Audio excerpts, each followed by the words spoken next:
मित्रांनो, आपल्या समाजामधील एक खूप मोठी विशेषता ही आहे की जेव्हा आपल्या कुटुंबामध्ये एक विवाद उत्पन्न होतो त्यावेळेस कुटुंबामधील वयस्कर लोक तसेच पै पाहुणे बसून तो विवाद सोडवत असतात. म्हणजेच आपण कोर्टात जाणे किंवा कायद्यातून भांडणे करणे टाळत असायचो. परंतु वेळेबरोबर काही परिस्थिती बदलली, माणसांची विचारसरणी बदलली आणि सर्वात मोठी गोष्ट म्हणजे माणसांची मानसिकता बदलली. त्याचबरोबर पूर्वी जी एकत्र कुटुंब पद्धती होती तिचे विघटन झाले आणि नात्यांमध्ये देखील तेवढा गोडवा राहिला नाही.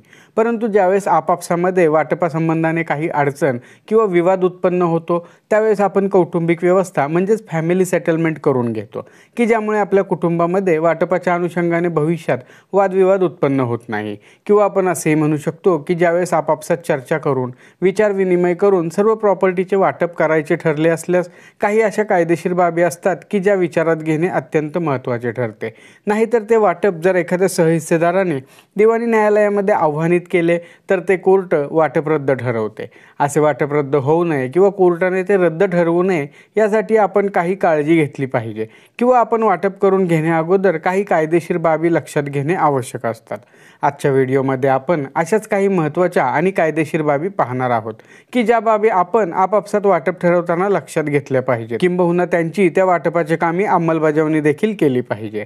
त्याचबरोबर तुम्हाला आमच्यातर्फे कायदेशीर सल्ला घ्यावायचा असल्यास स्क्रीनवर दिसत असलेल्या मोबाईल नंबरवर व्हॉट्सअप मेसेज करून तुम्ही कॉल बुक करू शकता.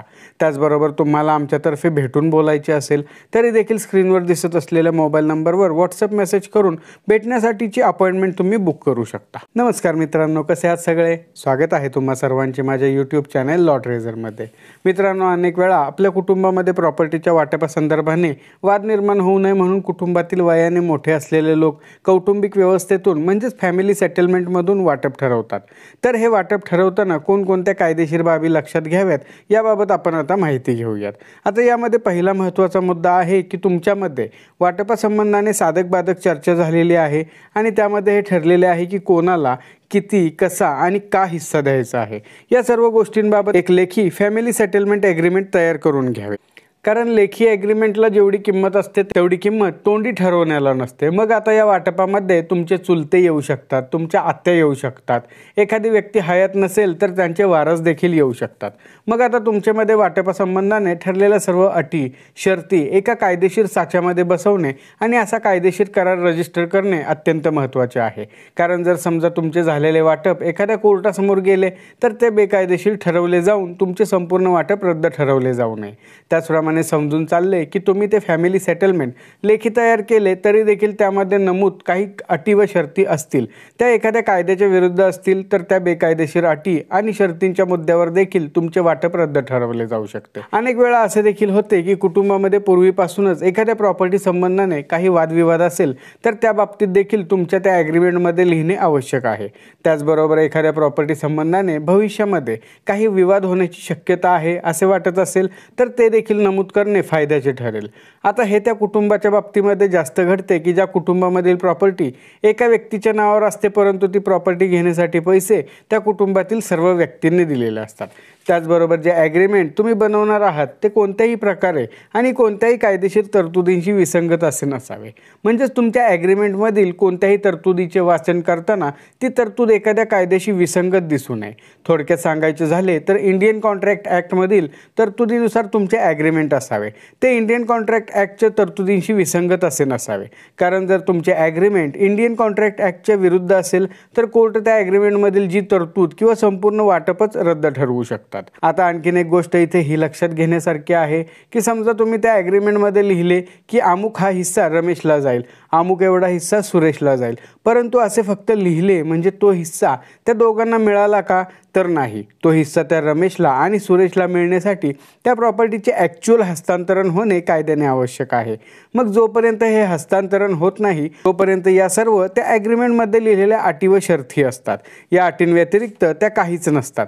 अगदी त्याचप्रमाणे जर पाहिले तर समजा आईने लिहिले की माझे वाटपामध्ये येणारी 2 एकर जमीन मी सुरेशला देत आहे, तर हे फक्त लिहिले म्हणजे ती जमीन सुरेशला आली असे नाही.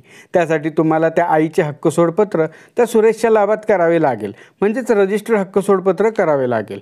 म्हणजे जोपर्यंत असे रजिस्टर हक्क सोडपत्र सुरेशची आई सुरेशच्या लाभामध्ये करून देत नाही तोपर्यंत ती एका ॲग्रीमेंटमध्ये लिहिलेली एक अट आहे असेच मानले जाईल. त्याचप्रमाणे अमुक प्रॉपर्टीची विक्री करून आलेले पैसे 5 भाऊ आणि 3 बहिणींमध्ये समान वाटप करून घ्यायचे आहे असे जर ठरले असेल तर जोपर्यंत ती प्रॉपर्टी विकून आलेले पैशाचे समान वाटप त्या 8 जणांमध्ये केले जात नाही तोपर्यंत ती देखील त्या ॲग्रीमेंटची फक्त एक अटच असते।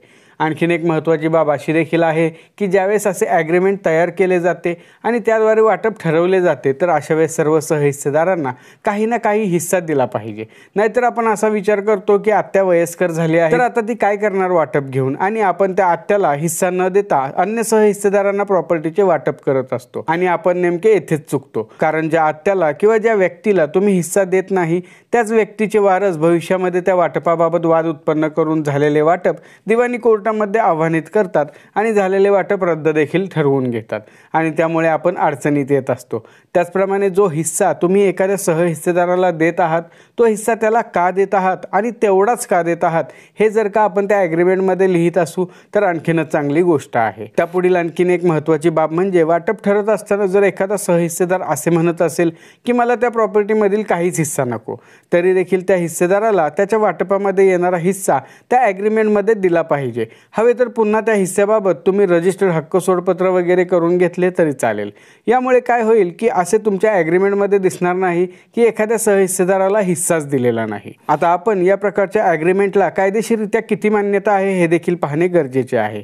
बघा, तुमच्यामध्ये कौटुंबिक व्यवस्था म्हणून वाटप ठरले, त्याद्वारे तुम्ही तुमचे वाटप लेखी देखील तयार केलेले लेखी वाटप सर्वांना मान्य असल्याने त्या ॲग्रीमेंटवर सर्व सहहिस्सेदारांनी सह्या देखील केल्या आणि त्याद्वारे जे ॲग्रीमेंट तुम्ही रजिस्टर देखील करून घेतले तर या ॲग्रीमेंट सारखा वाटपाचा कायदेशीर कागद कोणताही होऊ शकत नाही। आता इथे एक गोष्ट ही देखील लक्षात घेण्यासारखी आहे की अनेक वेळा असे देखील घडत असते की झालेले ॲग्रीमेंट आणि त्याद्वारे झालेले वाटप मला मान्य नाही असे देखील एखादा हिस्सेदार म्हणत असेल आणि त्याद्वारे कोर्टासमोर येत असेल तर कायद्यामध्ये काही तरतुदी अशा आहेत की ज्या तरतुदींना त्या व्यक्तीने पूर्ण करणे आवश्यक असते। जसे की एखादी व्यक्ती म्हणत असेल की झालेले वाटप मला मान्य नाही कारण त्या ॲग्रीमेंटवर माझ्या सह्या मला फसवून घेतलेल्या होत्या, तर त्या व्यक्तीच्या सह्या त्या ॲग्रीमेंटवर फसवून आणि दिशाभूल करून घेतल्या गेल्या होत्या हे त्या व्यक्तीला कोर्टासमोर सिद्ध करावे लागेल। आणि आता सर्वात शेवटचा आणि व्यावहारिक मुद्दा जो माझ्यातर्फे एक ॲडव्हान्स मुद्दा आहे की मी तुम्हाला जो सांगू इच्छितो। बघा, कुटुंब कोणतेही असो, रमेशचे कुटुंब असो किंवा सुरेशचे असो किंवा तुमचे आमचे कुटुंब असो, कुटुंबामध्ये 1 किंवा 2 व्यक्ती अशा असतात की ज्या व्यक्ती त्या कुटुंबातील कोणत्याही निर्णयाला नेहमी विरोधच करत असतात। आता या व्यक्ती आत्या असतील, लहान भाऊ असेल किंवा मग त्या घरचे जावई असतील की जे आपल्या पत्नीच्या वाट्याला आलेला हिस्सा पाहायला आलेले असतील, तर या ज्या रागीट किंवा तंटा उत्पन्न करणाऱ्या व्यक्ती असतील त्यांना ठरलेले आणि लिहिलेल्या वाटपाचे ॲग्रीमेंट अगोदर वाचायला द्या किंवा वाचून दाखवा, समजावून सांगा। कारण काय होते की समजा कुटुंबात एकूण 23 सहहिस्सेदार असतील आणि त्यातील एका जरी व्यक्तीच्या मनामध्ये या वाटपासंदर्भाने काही असुरक्षितता वाटत असेल तर ती एक व्यक्ती त्या 23 सहहिस्सेदारांचे मन वळवू शकते। त्यामुळे कुटुंबातील एखादा सदस्य अशा मनस्थितीचा असेल तर झालेले वाटप आणि त्याप्रमाणे होणारे ॲग्रीमेंट समजावून सांगा आणि अशा प्रकारे आपण जे घरगुती वाटप ठरवतो त्याचे एक रजिस्टर ॲग्रीमेंट बनवून घ्या आणि मग जे वाटप होईल ते अगदी योग्य आणि कायदेशीर असेच होईल। तर मित्रांनो, अशा प्रकारे आजच्या व्हिडिओमध्ये आपण कौटुंबिक व्यवस्था म्हणून वाटप कायदेशीर कसे होईल याबाबत सविस्तर माहिती घेतलेली आहे। आजच्या व्हिडिओमध्ये आपण इथेच थांबणार आहोत। पुन्हा भेटू अशाच एका माहितीपर व्हिडिओमध्ये, तोपर्यंत नमस्कार।